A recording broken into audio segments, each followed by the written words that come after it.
بہت شکریہ ضیاء صاحب کا کہ مجھے موقع دیا۔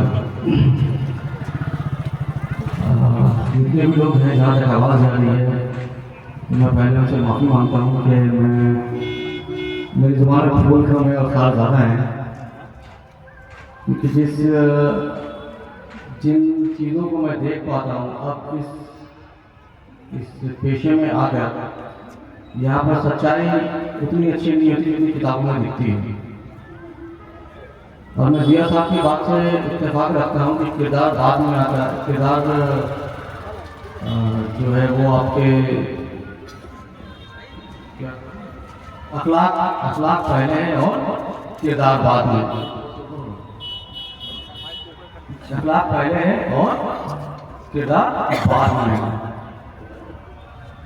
اور انہوں نے یہ بات کہی میرے بارے میں، وہ کس حد تک صحیح ہے نہیں ہے یہ تو سامنے والا ہی طے کرے گا، لیکن میں جیسا بھی ہوں اور میرے خیال جیسے بھی ہیں، اس میں کم از کم دو لوگوں کا بہت بڑا ہاتھ ہے، اور اللہ ان کو اچھی اور لمبی عمر نوازے۔ میرے والدین ہیں، میرے والد صاحب میری والدہ ہیں کہ جنہوں نے مجھے یہ اخلاق وراثت میں نوازا ہے، اور میں یہ کوشش کرتا ہوں کہ میں اپنے آنے والی نسلوں کو یہ اخلاق دے کے جا سکوں۔ اور اگر میری آواز کو سن رہے ہیں اور اس پہ غور کر رہے ہیں تو میں ان والدین کو یہی کہوں گا کہ آپ اپنے بچوں کے لیے اگر کچھ دے سکتے ہیں تو یہ اخلاق دیجیے، ان کو اس بات کی تمیز دیجیے کہ وہ بات کرے تو بڑے چھوٹے سب کا لحاظ کرے، سیکھیں۔ جب وہ کچھ کہیں تو اس بات کا پاس رکھیں کہ ان کی باتوں سے کسی کو تکلیف پہنچتی ہے کہ نہیں پہنچتی۔ جب وہ کچھ کرتے ہیں تو اس بات کا خیال رہے کہ اس کے کرنے کو کوئی دیکھ رہا ہے یا نہیں دیکھ رہا ہے، کم از کم اپنا ضمیر کو دیکھ رہا ہے۔ یہ چیز جب ہم اس بات پہ غور کرتے ہیں تو نظر آتا ہے کہ اس کی شروعات گھروں سے ہوتی ہے۔ اگر ہم اپنے گھر کو اچھا نہیں کر سکتے تو اپنے سماج کو اچھا نہیں کر سکتے۔ اگر ہم اپنے سماج کو اچھا نہیں کریں گے تو اپنے شہر کو اچھا نہیں کر پائیں گے، شہر کو اچھا نہیں کریں گے تو ریاست اچھی نہیں ہوگی، ملک اچھا نہیں ہوگا، یہ دنیا اچھی نہیں ہوگی۔ ہم اس دنیا میں آئے ہیں، ہم اس ملک میں آئے ہیں یا اس زمین میں نہیں آئے ہیں۔ یہ دنیا میں آپ کسی رنگ کے ہو سکتے ہیں، کسی نسل کے ہو سکتے ہیں، کسی زمینی خطے کے ہو سکتے ہیں، لیکن آپ بندے اسی خدا کے ہیں جس کے باقی سب بندے ہیں۔ تو جب آپ فرق پیدا کرتے ہیں کہ ہم ہندو ہیں، مسلم ہیں، عیسائی ہیں، ہم پاکستانی ہیں، ہندوستانی ہیں، افغانی ہیں، امریکی ہیں، اس فرق میں آپ یہ بھول جاتے ہیں کہ آپ ایک انسان ہیں، اور وہ بھی آپ ہی کا انسان ہے، اس کا اتنا ہی حق ہے جتنا آپ کا حق ہے، اس کو اتنا ہی حق اللہ نے نوازا ہے جتنا آپ کو دیا۔ میں حرمین ٹریولز کے اس بات میں مبارکباد دوں گا ان کو کہ انہوں نے ایک بڑا نیا طریقہ ڈھونڈا ہے،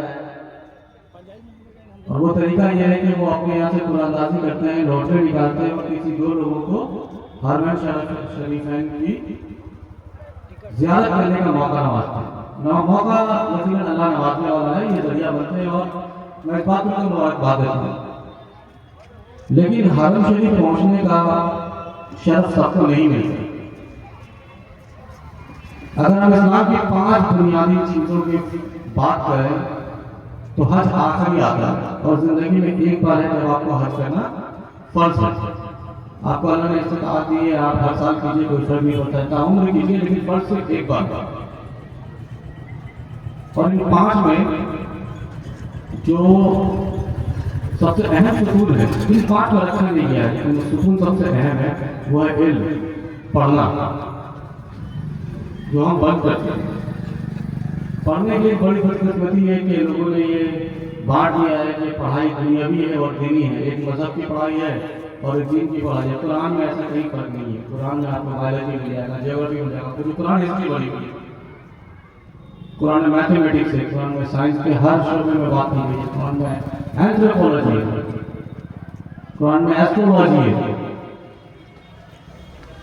ایک آیت میں آپ کو بتا رہا ہوں، کہا گیا کہ قسم رات کو آنے والے کی، کیا تم نے سوچا وہ رات کو آنے والا کیا ہے؟ چمکتا ہوا ستارہ۔ سوچنے کی بات نہیں ہے، بس آنکھ بند کر ماننے کی بات نہیں ہے۔ تو قرآن جو میسج دیتا ہے وہ سمجھنے والوں کے لیے ہے، رٹنے والوں کے لیے نہیں ہے، اور جو انکار کرنے والا اس میں تو کوئی بھی نہیں ہے۔ تو اگر میری بات آپ غور سے سن رہے تو میں دو چیزوں پہ آپ کو غور کرنے کی دعوت دیتا ہوں۔ پہلا تو اپنے آپ میں اندر، اپنے بچوں کے اندر اخلاق پیدا کیجیے، تمیز پیدا کیجیے، اور تمیز بات کرنے سے لے کر عمل کرنے تک ہو، سڑک پہ چلنے سے لے کر سر اٹھا کے چلنے تک ہو۔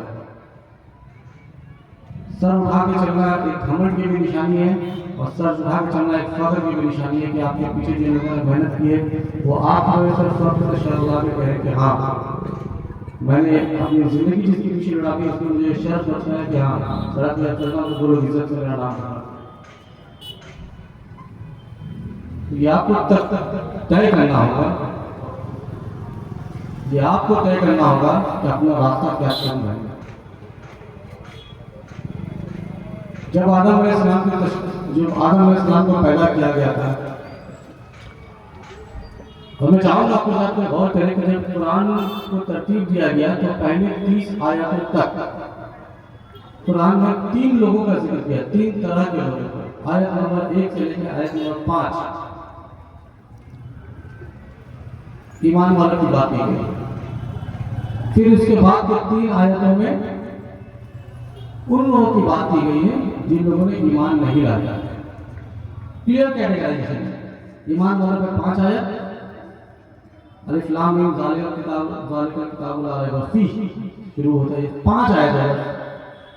ایمان والوں کے لیے 5 آیت ہے، 5 جملے اگر عام بھاشا میں۔ غیر ایمان والوں کے لیے صرف 3، اور باقی کے 30 یا 27 آیات میں ابھی بھول رہا تھا، وہ ایسے لوگوں کے لیے ہیں جن کو منافق کہتے ہیں۔ اور 2 بڑی اہم مثالیں دی گئی ہیں، مچھر کی مثالیں دی گئی ہیں، اور انہوں نے واقعی بات کہہ دیا، کسی بھی مثال کو لے سکتا ہے۔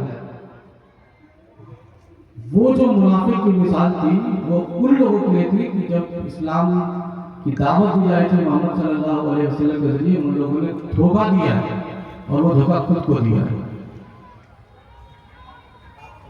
لیکن اگر اس میسج کی پیچھے کی بات کی جائے تو منافق کون ہے؟ منافق وہ ہے جو ہر حال میں دھوکہ دیتا ہے، سامنے کہے کچھ اور کرے کچھ، کیونکہ اسلام دھوکے کو کبھی بھی ترجیح نہیں دیا۔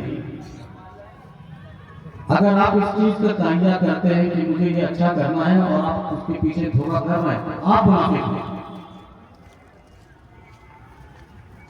اگر آپ یہ سوچ کے چلتے ہیں کہ مجھے کسی سے بےایمانی نہیں کرنی ہے اور آپ بےایمانی کر رہے ہیں تو آپ منافق ہیں۔ اس سے کوئی فرق نہیں پڑتا کہ آپ سارا دن اللہ اللہ کہتے ہیں، 5 وقت نماز پڑھتے ہیں اور 50 وقت سر پٹکتے رہتے ہیں، 365 دن آپ بھوکا رہتے ہیں۔ روزہ کا لفظ استعمال نہیں کر رہا کیونکہ وہ روزہ ہوتا ہی نہیں ہے، روزہ نیت پہ آتا ہے۔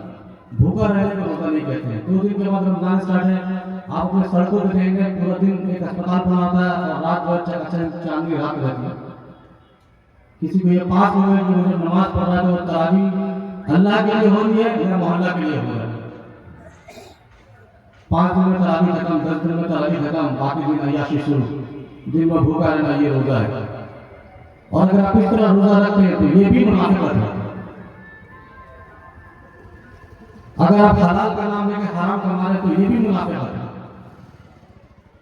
اگر آپ حلال کمائی کو کرنا نہیں چاہتے اور بیٹھ کے وقت برباد کر رہے ہیں، یہ بھی منافقت ہے۔ تو قرآن منافقوں کے لیے بہت زیادہ الفاظ، بہت سخت الفاظ اور بہت چھوٹی مثال بھی دے کے سمجھایا ہے کہ منافق بننا کتنا خسارے کا کام ہے۔ اگر آپ اپنی حالت بدلنا چاہتے ہیں، اس ملک کو بہت خوبصورت بنانا چاہتے ہیں تو منافقت سے باہر آئیے، منافقت سے باہر آئیے۔ دنیا بھی اچھی ہوگی، دین بھی اچھا ہوگا، خدا سب کچھ آپ کے لیے آسان کر دے گا۔ آپ کے حالات آپ کے ساتھ نہیں ہوں گے، سماج آپ کے ساتھ نہیں ہوگا، دنیا آپ کے ساتھ نہیں ہوگی، خدا آپ کے ساتھ ہوگا، کسی کی ضرورت نہیں ہوگی۔ یقین رکھیے خدا پہ۔ میں شیر پہ بھی بات ختم کرتا ہوں کہ آپ دینوں میں ولولہ جنگ، آپ دینوں میں ولولہ سنگ بھر سکتا ہے۔ آپ دینوں میں ولولہ سنگ بھر سکتا ہے، وہ خدا ہے، سب کچھ کر سکتا ہے، آپ کی مدد بھی کرے گا۔ شکریہ، السلام علیکم۔